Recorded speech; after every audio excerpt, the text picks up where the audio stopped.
Hello, the Bruce's Roos here, and welcome back to Golden Sandsbox. Over the course of 19 hours, me and some crewmates from the Golden Sandsbox Discord recently emptied every single consistent barrel in the Sea of Thieves. Right at the top, I want to shout out Zombie, Maddie, and Samuel, who all chipped in throughout the day to make this mission possible. Since completing it, I've been thinking about how exactly I wanted to share out the process. While there were definitely some pieces worth highlighting, me emptying barrels is frankly not that exciting, and lots of footage deserves to be left on the cutting room floor. So let me guide you through some of the trials and tribulations and successes that made this journey one I will remember forever. Before I dive in, make sure to subscribe if you want to watch more completely absurd or out-of-the-box Sea of Thieves experiences. Let's get the things you're probably wondering out of the way first. We emptied every consistent barrel in Sea of Thieves. This means any barrel that is always existing within any given Sea of Thieves server was emptied by us. Every island, shrine, treasury, sea fort, skull fort, shores of gold, the coral fortress, the sunken pearl, heart of fire, every single barrel was emptied. We did not touch either of the instanced Pirate's Life Tall Tales, nor the spawned coral structure in the 5th Pirate's Life Tall Tale. We collected almost every single piece of supplies from the barrels, more on that to come. We didn't sink. We portal hopped 3 times, and the supplies all traveled with us. We got a ridiculous amount of supplies, and in the end gave it all away to another ship. Anywho, here are some of the highlights worth sharing.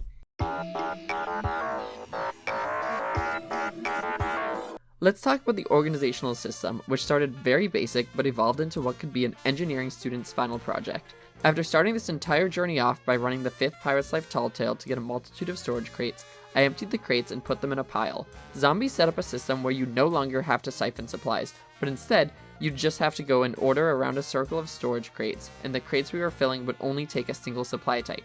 This was made possible by Zombie filling all empty pockets in the deposit storage crates with unique fireworks. We'd know a crate would be filled by checking our runoff storage box at the end of the circle that would only have something in it when something wasn't properly deposited. It was brilliant and made both the organization and presentation totally clean in the end. In running the Sunken Pearl Tall Tale with Maddie, we ran into quite the situation. We both had swum storage crates all the way down to the side of the Sunken Pearl, but by the time we were done with just the first half of the Tall Tale, we had an entire storage crate filled with hundreds of bananas and tons of other fruits. Knowing the Kraken encounter later would give us a ton of supplies as well, I was forced to swim the storage crate all the way back up to the surface, and then swim a new fresh crate all the way back down.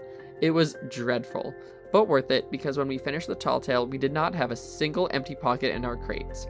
On this same note, the supplies given by the Pirate's Life Tall Tales across the board was absurd. Zombie and I left the Coral Fortress later that day with hundreds of cannonballs and fruits as well. In fact, we got 832 cannonballs total from the Coral Fortress, which is a bit more than 25% of all of the cannonballs we got in the entire day. My time sailing with Maddie was tons of fun because they were willing to take on the Shores of Gold with me as well. The Shores of Gold's parkour section presents an interesting predicament in that if you fall, you lose the storage crate you have and then have to start all over. Both Maddie and I brought a storage crate down with us, and this happened right before the parkour section. Okay. What? Oh my, I'm so stupid. What just happened? I jumped, I went like over to the spin my bridge. nuts Oh, around no. sometimes. No! With us now only having one storage crate left, Maddie and I took turns with one holding the light and the other the storage crate as we crossed the dark, spiky pit. We got it across in one go and were incredibly lucky. This luck continued for Maddie and I, because in our 5 or so hours together, we got 2 ancient skellies.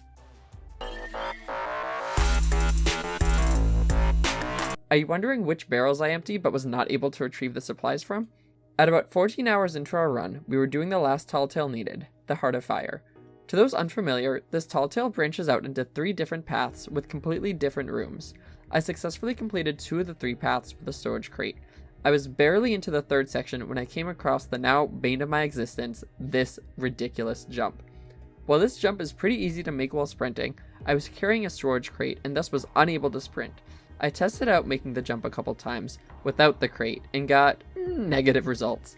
Finally, I, for whatever reason, decided to just risk it and go for it, and well, I then spent about 10 minutes trying to think of ways to retrieve the storage crate without falling into the lava, and nothing worked. The insanity was kicking in. but I came to the self-understood but possibly incorrect conclusion that this jump was impossible to make with a storage crate. So, with my back against the wall, I decided to just proceed ahead and empty the barrels on this third path by eating the fruit in them and using the fire bombs in them.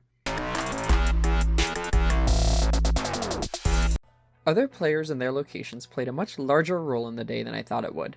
In the morning, Samuel and I had seen a galleon on the horizon in the exact direction we were wanting to go, leaving us only able to do the outside islands of the Shores of Plenty. Our time in the Devil's Roar, we sunk a ship parked at an island we needed to get to, only to find a completely different ship was parked on the other side of the exact same island. At one point, we found ourselves on a server with 2 Reaper 5s that we thought were going to fight each other, but then ended up stacking Fort of the Damned together multiple times over. And on our way over to the Coral Fortress, I investigated a brig that was hanging out at the Treasury of Secret Wilds, which is actually a little bit close to there, and no one was on the ship when I got there. So I was about to leave, and then this happened. They're loading up their merm. Do you want me to take off? Gotcha. I think I probably should, right? Oh, one's here. Hello! How's it going? Hi, listen, I'm in a sloop, but I noticed you guys are rocking the white flag. You guys peaceful? Yep. Cool. Alright, sounds good. Cool. Alright, well, have fun, guys, okay? Yep, you too, man. Alright, bye. Bye. Alright. Sigh of relief. Yeah, I think so. This fear of other players kept us to the outskirts of the map for pretty much as long as we could. Once we were down to 20 assorted islands and shrines left, Zombie and I sailed while Samuel was our man with a plan, numbering and labeling in our shared spreadsheet which islands we needed to do in what order to maximize efficiency and get us to bed as soon as possible. This resulted in our ship unintentionally spiraling our way from the outside of the map into the center, ending us at the Fort of the Damned. In the end, after 19 exhausting hours, this was our total supply count.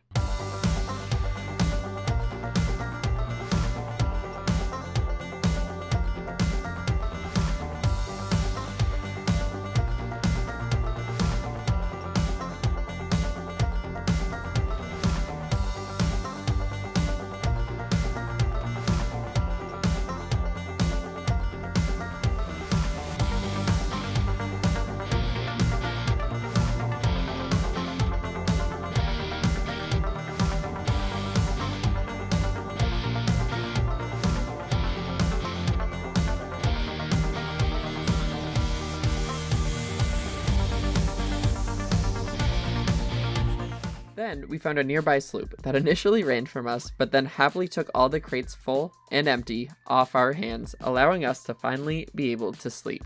It was absolutely a day for the books. Not that I'm insane enough to ever want to go anywhere near this mission ever again, but if someone else were to, here's a few things that I would have done differently. 1.